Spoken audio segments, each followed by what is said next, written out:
Hello, everybody. This is Chemi Shalev. I'm talking from Givatayim on behalf of myself and on behalf of Haaretz. And we are going to interview Peter Beinart. Hello, Peter. How are you? I'm well, thanks. We're not going to debate Peter so much as interview him, hopefully, although there might be some points of contention. I have to state for the record that I've written my opinion about his piece. I accept the basic premise that the two-state solution is, I don't know if it's dead, but it's dying.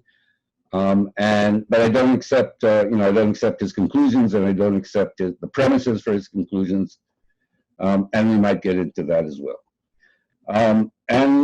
Okay, so my first question to you is, did you expect all of this? Did you expect such a vicious reaction? Yes. I mean, yeah. Mostly. I mean, I have been through, Jewish controversies before. When my book came out in 2012, there were some people who were pretty hostile. And so I think to some degree, I've had the advantage of being used to this kind of thing. And I also, You don't think it's worse? Also, I mean, maybe it's worse, but I think that I ground myself in a couple things. First of all, I can only control what I can control, right? So the most important thing for me when I was writing this was not to make factual mistakes, not to make, to have done my homework so that people had to argue with the arguments, but that the facts were actually solid. That's one thing I can control. The second thing is that I kind of think that the jury on these debates takes a long time to play itself out. You write something, it causes a controversy. I would not have expected that this would become the mainstream Jewish position when I wrote it. But I think that, events in some ways kind of render their own verdict, So if the two-state solution comes to be, then I will be quite happily proven wrong. If it doesn't come to be, if it becomes, if Israel's kind of control of the West Bank just becomes more and more and more permanent, then I think that others may have to go on their own journeys to try to, if they are the kinds of people who believe that it's not acceptable to hold millions of people without basic rights, they'll go on their own journeys. And so I think that that the referendum on these kind of things doesn't take place in weeks or months or even years. It takes place over a long period. Well, first of all, I didn't know you had such a thick skin, because I was taken aback, and I'm going to try now to hold on with me for 1 second, I hope. I'm going to try and... Wow, you're very technologically adept, Chemi. I'm impressed. Anyway, what we see here, first of all, are your articles. The first one in the Jewish Currents, the second one in the New York Times, which, by the way, were you a party to that headline? I don't want to speak about their internal processes, but it's okay. It represents the article of the piece, the argument of the piece. All right, I'm sorry to hear that. But what I wanted to show was just 3 examples of the kind of reaction you've had. Daniel Gordis, who you know well, and you've debated, calls you a traitor. I understand you also asked whether you are now with Ilhan Omar and Rashida Tlaib.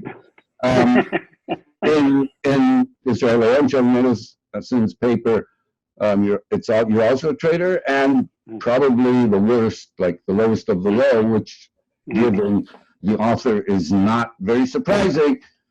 Final solution, Nazi, and so on. Yeah. So these things don't bother you?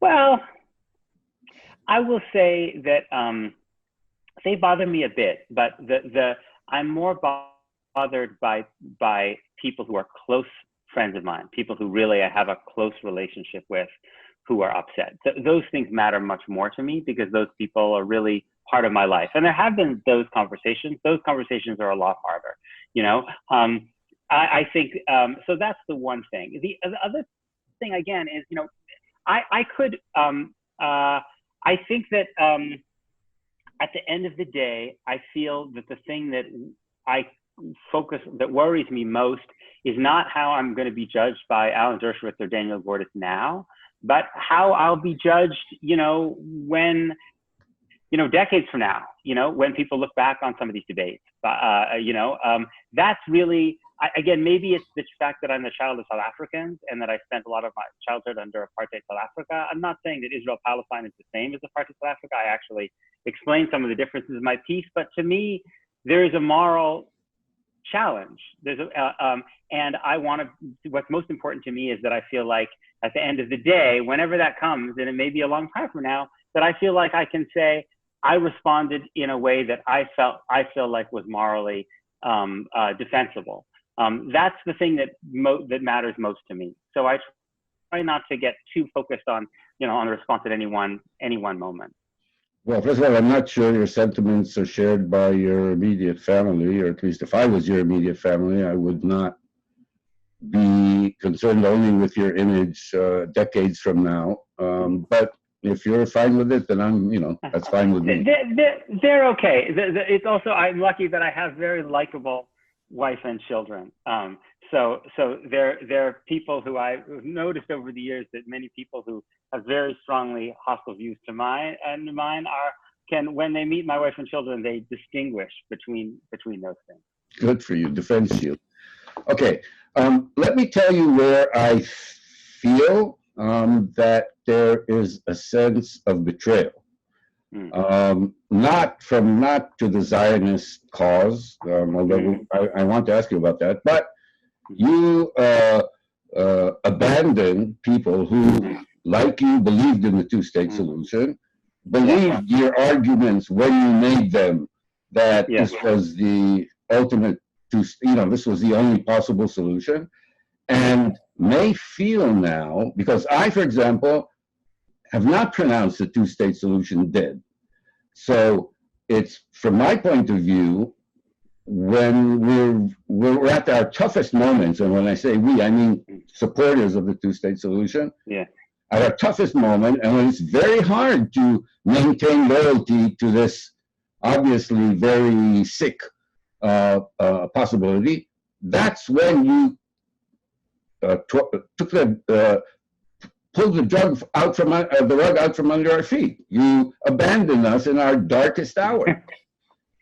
Well, look, I guess I would say, first of all, I spent, as you have, even longer, I spent quite a lot of time devoting a lot of energy to fighting for the two-state solution, and even taking positions that were pretty controversial in support of it. I came up for conditioning military aid because I believed that we had to do something dramatic to try to change the Israeli government's calculation. I would notice that many of the people who were most angry at me, I wouldn't put you in this category, but many people a bit to the right who were most angry at me for abandoning the two-state solution, I didn't feel like were necessarily such staunch supporters of the two-state solution in the first place, which is to say they supported it on paper, but they didn't actually do a lot to stop the settlement growth that I think was imperiling it. I can only say for myself that these are personal decisions, and these are not mathematical propositions, right? You can't say with mathematical certainty that the two-state solution is impossible. The Austro-Hungarian Empire could also return, right? Lots of things are theoretically possible. But I just knew for myself, as someone who had been making a certain set of arguments, that I could tell that those arguments were not convincing me as much anymore. And I felt that as a writer, it's one thing to be wrong. I've been wrong a lot, and I'm sure I'll be wrong many more times.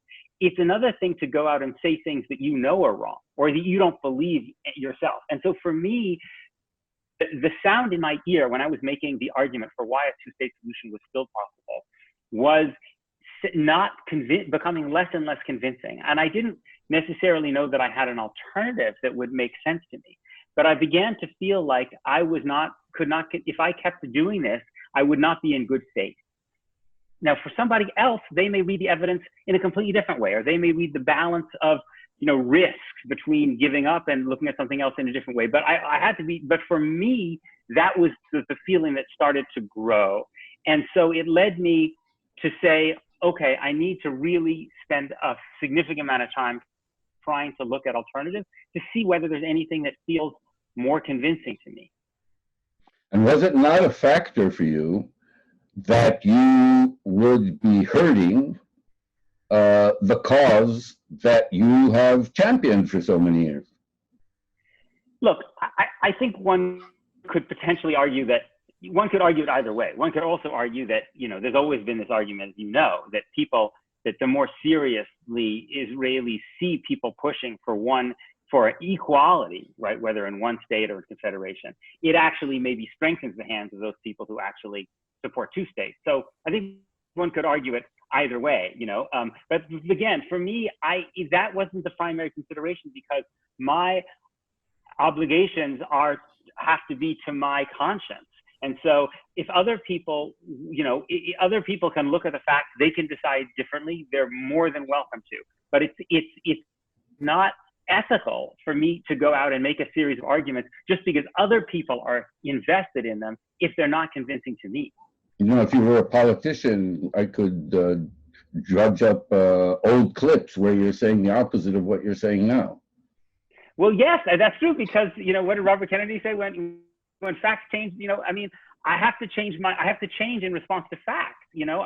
I think that's what else can one do? The world changes, so one's views about things have to change in response to events. At least that's what I try to do.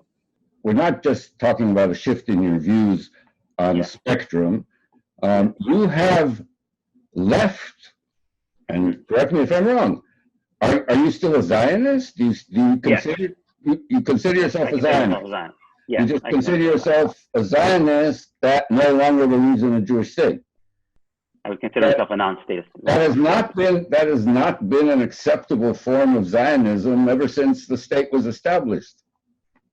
Well, it depends. It's certainly been a view of a relatively small minority. That's certainly true. Yeah, but that relatively small minority did not call itself Zionist. Well, okay. Haaretz.com considered himself a Zionist. I think Martin Buber and the members of Brit Shalom consider themselves Zionists. So there have been people who consider themselves Zionists, even though they believed in some version of binationalism. Were they a majority? Far, far. That was before the state was established. Yes, that was before the state was established, and so one could argue, perhaps one could argue that that events after the creation of the state forced people perhaps to shift their views. But my point is, events now force us to shift our views again, because I don't think it's ultimately morally defensible for Israel to permanently control millions of Palestinians who lack basic rights, nor do I think it will end well for Israeli Jews. Okay, but that doesn't explain why that doesn't negate the two-state solution. And well, if the two-state solution was one way of trying to solve that problem, it was as I said, it was not it itself, I think, leaves many questions unanswered. But as I said in the piece, I think it could have been the beginning of a solution. And I supported it as the beginning of a solution. I don't think it dealt with some of the contradictions between Jewish statehood and liberal democracy inside the Green Line, for instance. How it would have dealt with the refugee question, I think, is a very, very big question. But I would have supported it and did support it as a beginning.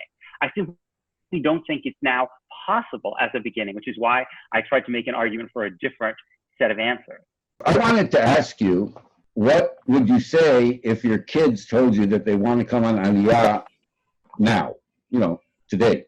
And then I decided, I'd ask Aluf Ben, the editor of Haaretz, if he has any question that he wants to ask you. Okay. I didn't tell him what my question was. Yeah. And his question was, what would you say if your kids wanted to make Aliyah to your Israelstein or Israel-Palestine? Would you tell them, go on, have a safe journey, it's going to be great there? Look, if my kids wanted to move to Israel-Palestine / Eretz Israel, I would be very sad because I would didn't see them as much. I would also be thrilled because it would show how deeply connected they were to that place. And I would say, go and struggle to make it the best place it can be. I would say that in either case. In either case. Yeah.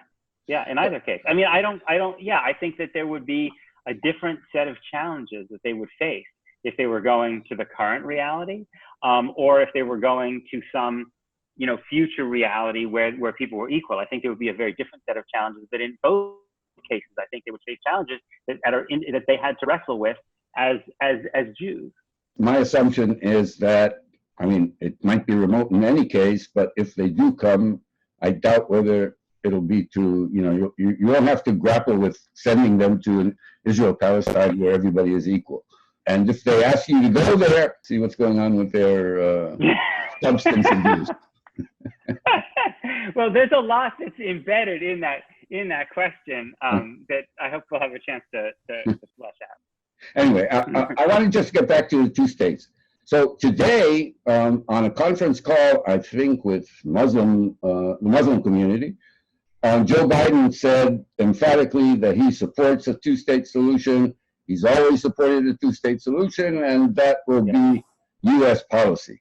So if Joe Biden is elected, as it won't be a big surprise, I'm assuming both of us would want, and he came to you, and what would you tell him? Forget the two-state solution. It's not worth your efforts. Don't try to do what everybody's failed in doing.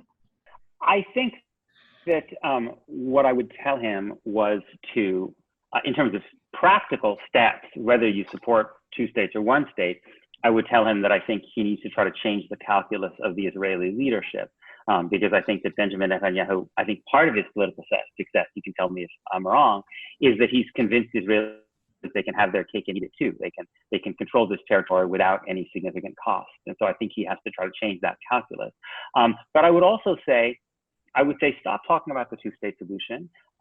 Start talking about rights, equality, justice, principle. Israelis and Palestinians will figure out themselves the particular formulation, but the two-state solution is now too distant a prospect for you to make it your focus, and you should try to lay out a set of ethical principles that that you believe that Israelis, Jews, and Palestinians can strive for. That's where I hope all Democrats will go.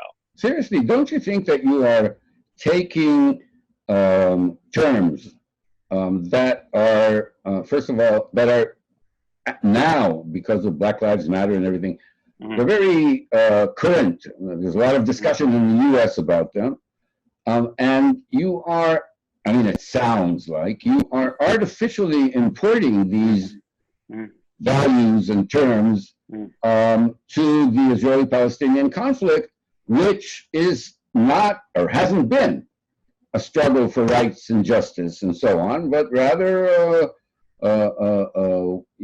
win-lose battle over a piece of land. And as far as I know, that hasn't changed. It's interesting. I would note that I have not heard that critique from Palestinians.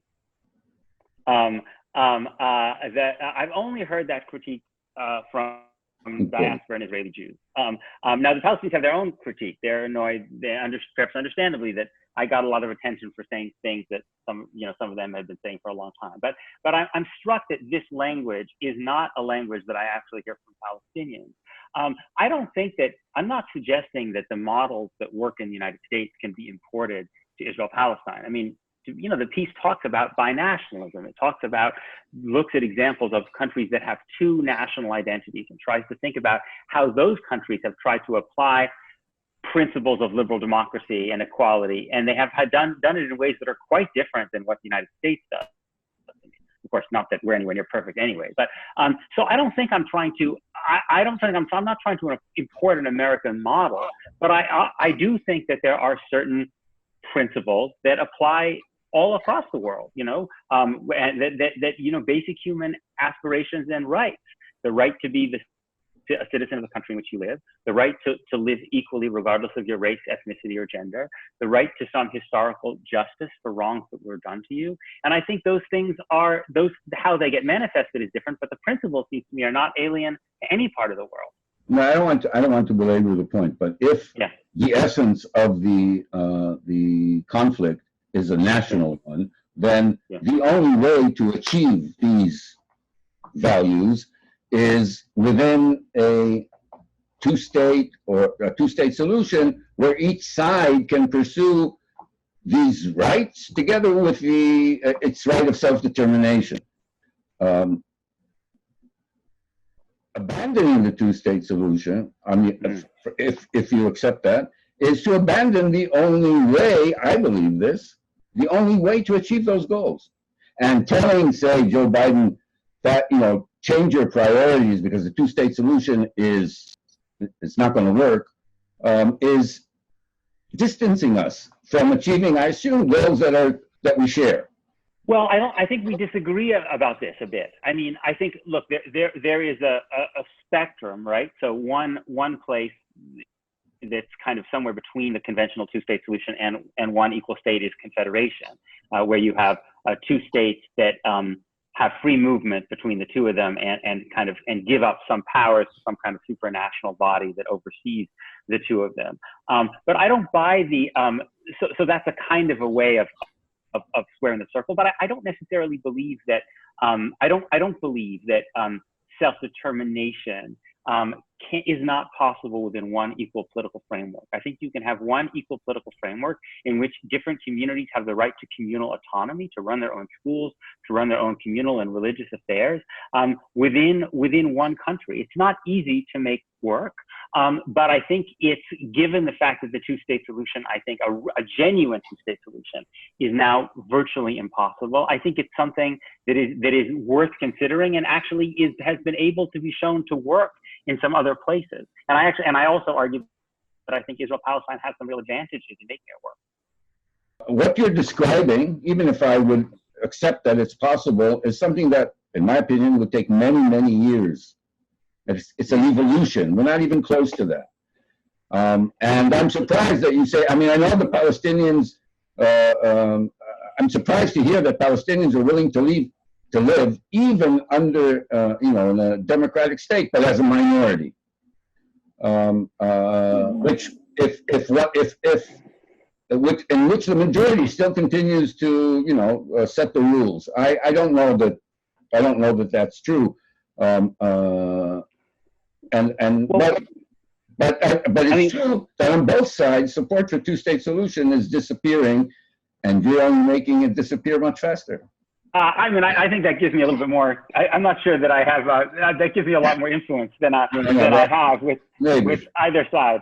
I think. Look, I don't. I think that I think that the challenge that diaspora and Israeli Jews are likely to face is that while there's no short-term prospect that Israeli Jews are going to embrace anything like what I'm suggesting. I mean, why would they? I think essentially they're comfortable with the status quo, and will be comfortable with the status quo until the costs go up. But I think Palestinians, I think, are moving in that direction.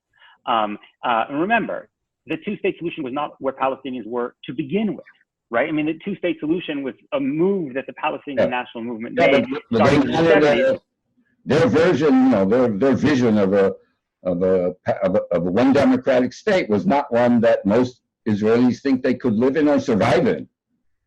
I mean, look, most Israeli Jews don't believe, for most Israeli and diaspora Jews, the notion of living in an equal state is apocalyptic.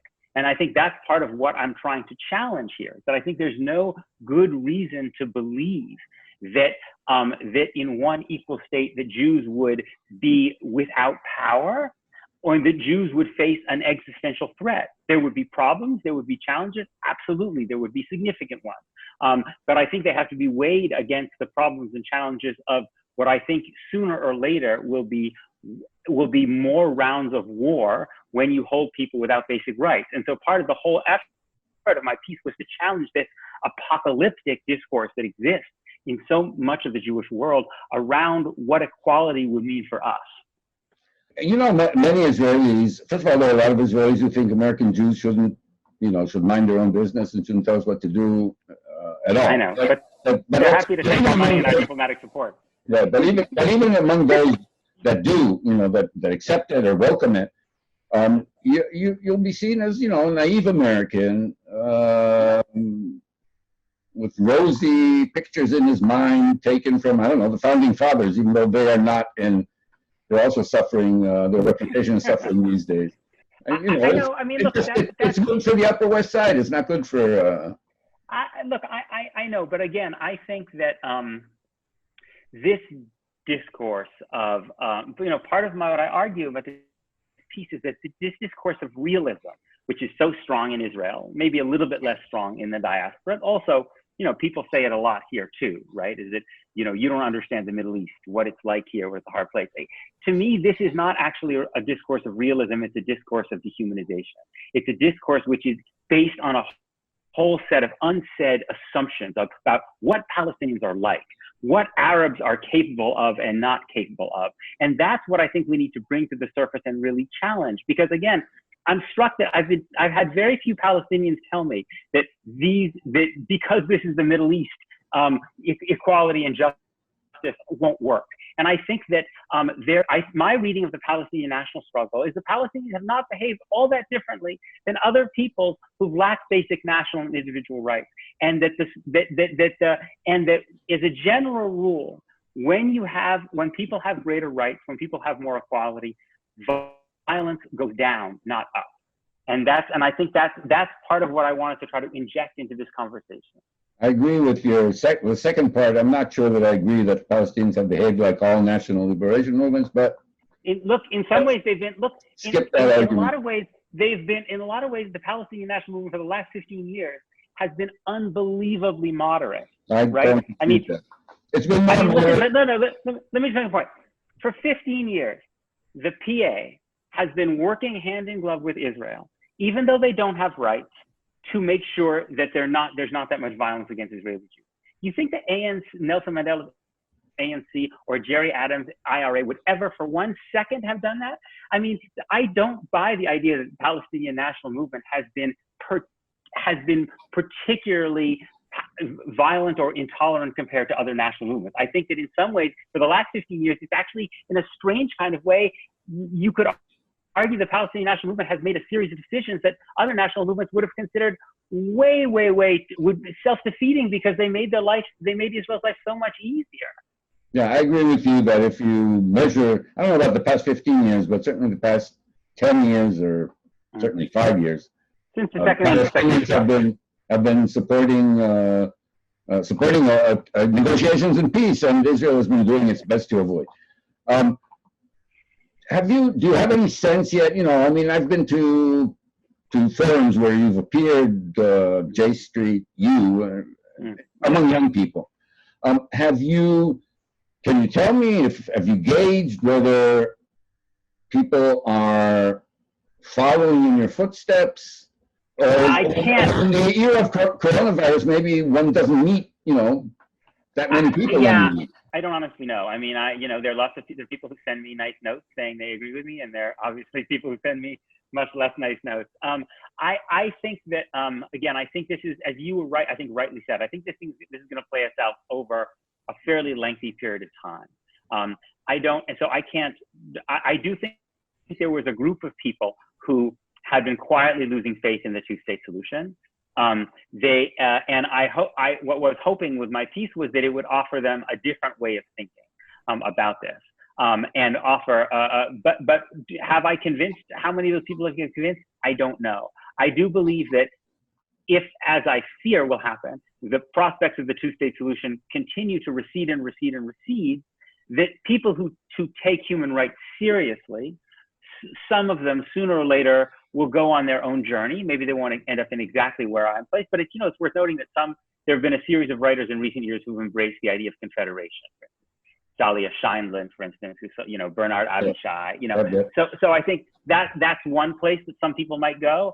But I think that people will have to come to reckon with this if, as I fear, it becomes more and more difficult to suggest that the two-state solution is possible. Do you see yourself advocating?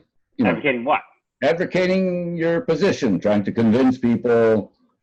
I mean, is there an element of advocacy, or do you think you've done your bit? And I mean, I don't know. You and I are in the same business, so you write and you're advocating your view. If someone asks you to talk, you tell them what you think. I mean, that's what I do. I mean, it's not. I have other things I'm interested in that I will write about as well. But I suppose, yeah, opinion writing is advocacy, isn't it?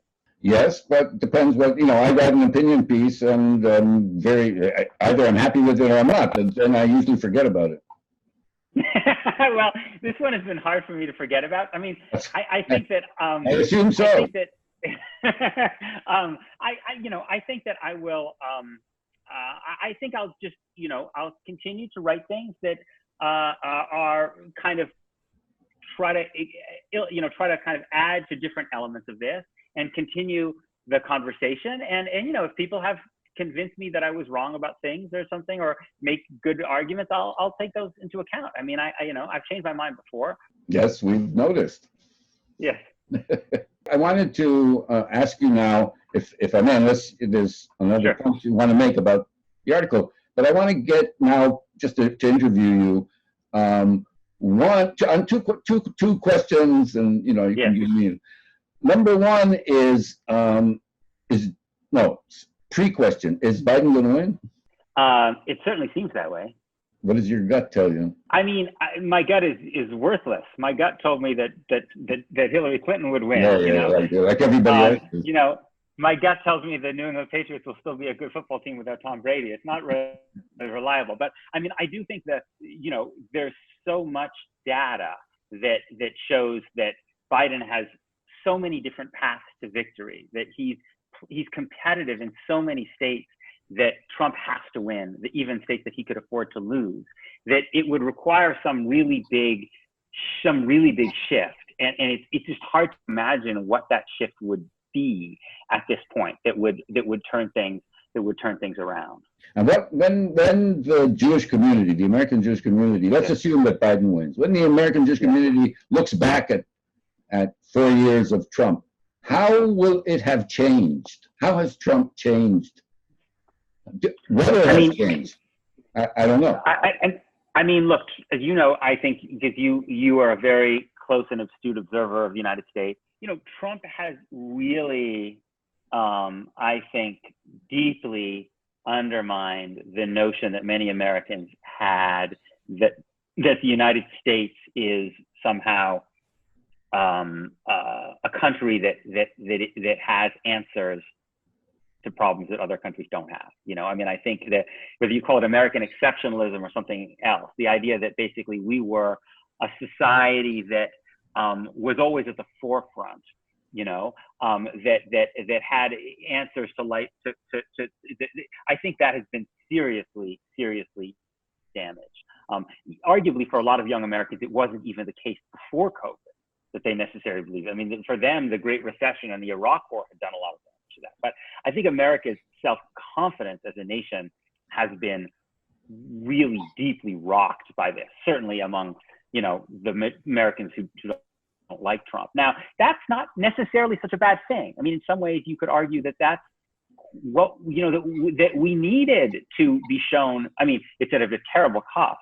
We needed to be shown that our welfare system is a disaster, for us to actually do something, that our healthcare, for us to do something about it. And it may be that Biden is able, that he has an activist base that is, and he's willing to do things that Obama was not able to do. So, and in terms of American Jews, I mean, look, part of it is I think American Jews have felt less capacity to focus on Israel-Palestine because there's so much trauma about what's happening here.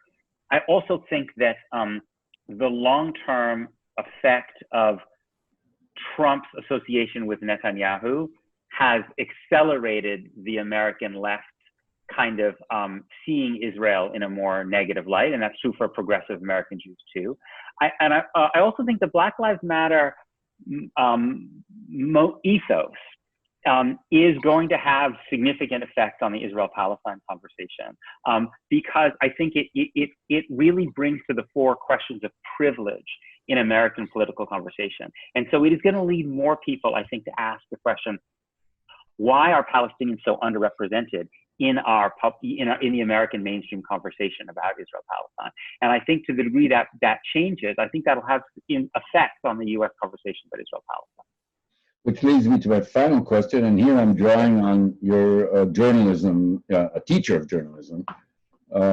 What is, from here, I'm asking about, Barry Weiss and her resignation. But what I want to know is there now a I don't know, let's call it a radicalization of American newsrooms? Is politically correct become more obligatory? Are conservatives being shut out of mainstream or liberal? I mean, that's the impression that was created from her letter of resignation about the New York Times. Yeah. So I guess I would say a couple of things. I think one of the enormous challenges that that American journalism has faced in the Trump era is that it's become much harder. There was the notion that conservatism was fine and should be represented, but racism should not be represented, right? Bigotry should not be represented.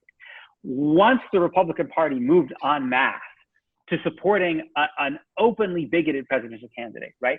That caused a lot of problems for this distinction, right?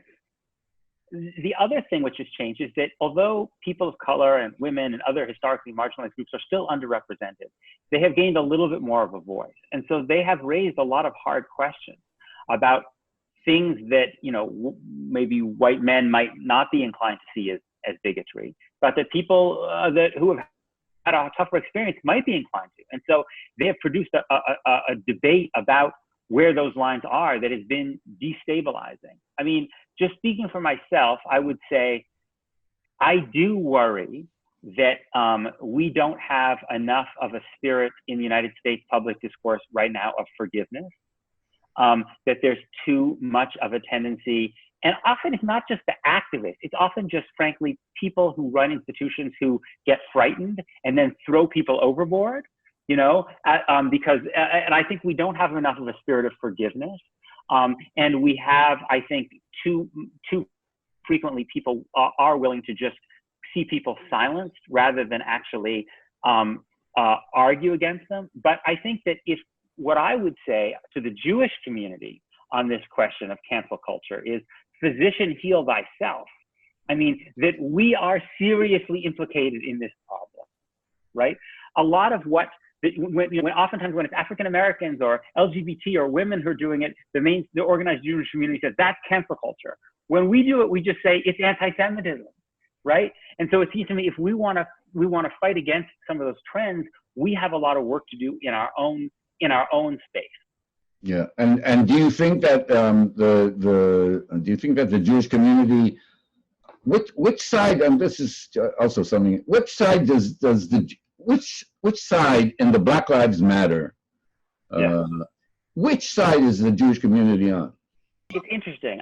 I mean, what the mainstream, putting aside the Jewish right, the main Jewish mainstream, the establishment, has basically endorsed Black Lives Matter and says, it's great, it's important that we deal with racial justice. Okay, I think the problem, whether they recognize it or not, is that if you apply some of those principles that Black Lives Matter is talking about vis-a-vis the United States to the Israel-Palestine conversation, that is a very, very serious problem for those American Jewish organizations. So they're depending on the race conversation in the United States and the Israel-Palestine conversation being segmented, separated off from one another. And I don't think it can be. And that's why I think that the consequences of Black Lives Matter, not just in terms of what Black Lives Matter says about Israel-Palestine itself, but the worldview, the ethos, is going to have a real impact. Thank you, Peter. Thank you. See you soon. I don't know exactly when and where, but through Zoom, I guess. I very much look forward to that. Very much look forward to it.